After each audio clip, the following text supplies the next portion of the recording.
Today we have two puzzles. Let's get started. A teacher drew several circles on a sheet of paper. Then he asked a student how many circles are there. 7 was the answer. And the teacher answered correct. So, how many circles are there? The teacher asked another student. And he answered 5. Absolutely right, replied the teacher. How many circles were really drawn on the sheet?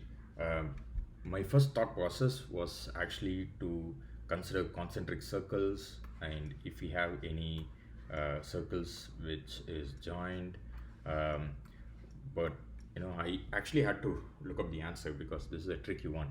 The answer is the teacher used a sheet of paper, and on one side of the sheet he drew 7 circles, and on the other side of the sheet he drew 5 circles. This is the only possible explanation. This one is more like a riddle rather than a puzzle. But the next one deals with the puzzle of mixtures, so let's jump into that. Okay, we have 3 tablespoons of milk from a glass of milk are poured into a glass of tea, and the liquid is thoroughly mixed. Then 3 tablespoons of this mixture are poured back into the glass of milk. Which is greater now, the percentage of milk in the tea or the percentage of milk of tea in the milk? Yeah, a little bit confusing, but the best way is to break it down. We understand that there is a glass of milk and there is a glass of tea. So the best way I can write is, let's take this side to be the milk and this side to be the tea. 3 tablespoons of milk from a glass of milk. Okay, then there are 3 tablespoons of the mixture are poured back into the glass of milk.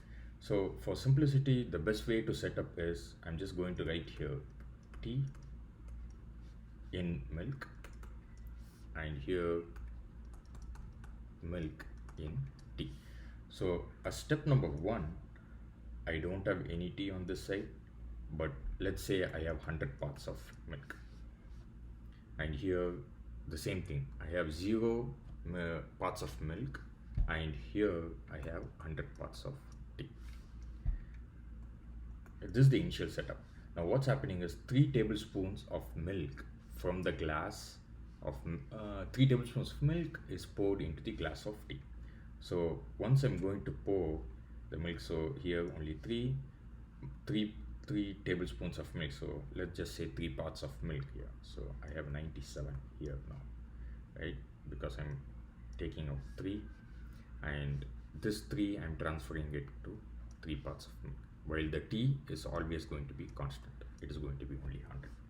Right now, for the third step, what is happening is then 3 tablespoons of milk is, and it is thoroughly mixed. So here is where the problem, right? Like, I'm mixing it, I don't know how it is going to get mixed. So it can be like X, it can be mixed thoroughly, but all I know is the total parts is 103. So we're just going to write here mix.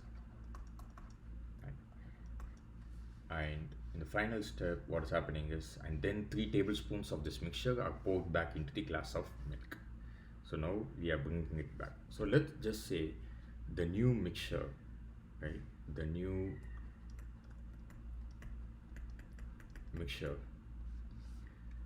has X parts of milk and Y parts of tea,